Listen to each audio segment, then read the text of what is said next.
Kenapa banyak orang yang rasanya susah untuk berdamai dengan orang tua sendiri? Kalau orang tua itu sendiri belum selesai sama orang tuanya, dia akan mempunyai anak yang nge-trigger dia seperti sekarang dia di posisi orang tua yang tanda kutip nyebelin atau nge-triggering, akan sulit deket sama anaknya sendiri karena dia waktu dulu sebagai anak masih belum selesai sama orang tuanya. Jadi tipsnya gimana untuk kita mencicil marah kita ke orang tua? Kamu harus mengizinkan diri kamu marah dulu sama orang tua sehingga kamu nanti nggak senggol bacok dan marah pada displace anger pada pasangannya, pada anaknya. You're punishing your partner for your parent.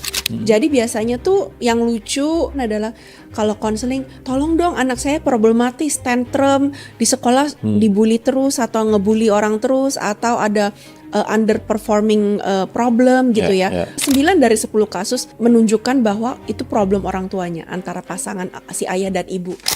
Melinda Sutanto adalah penulis buku sekaligus family constellator yang fokus bantu menyelesaikan masalah psikologis keluarga dari akarnya.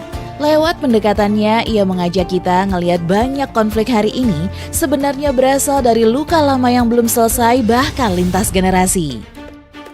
Karena sosok ini sudah memendam marah, barangkali bahkan up to 3, 4, 5 generasi. Marah itu dipendam sampai membuatkan orang sulit untuk meregulasi emosi, KDRT keluar kayak senggol bacok seperti itu, Mas Rory.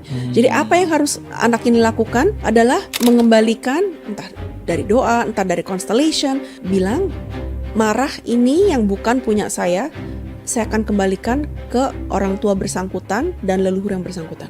Yang agak lebih sulit lagi, hutang nyawa. Which means di atas, biasa my question adalah, ada nggak di atas yang terlibat pembunuhan, peperangan? Jangan bangga dulu kalau misalnya, oh kakek saya pahlawan gitu, Mas. Kak, kalau misalnya orang tua kita adalah koruptor sampai membuat orang lain menderita, efeknya ke anak-anaknya apa? Wow, nggak cuma anak-anak yang menantu pun kena efek.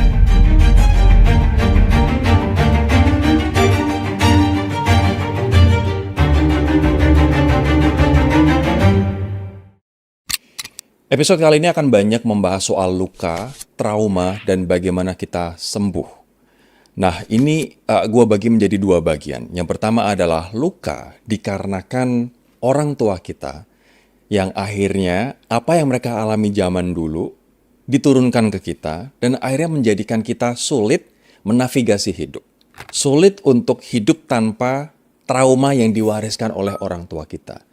Dan yang kedua nanti gue akan bahas luka yang diakibatkan oleh pasangan kita dan bahkan oleh pernikahan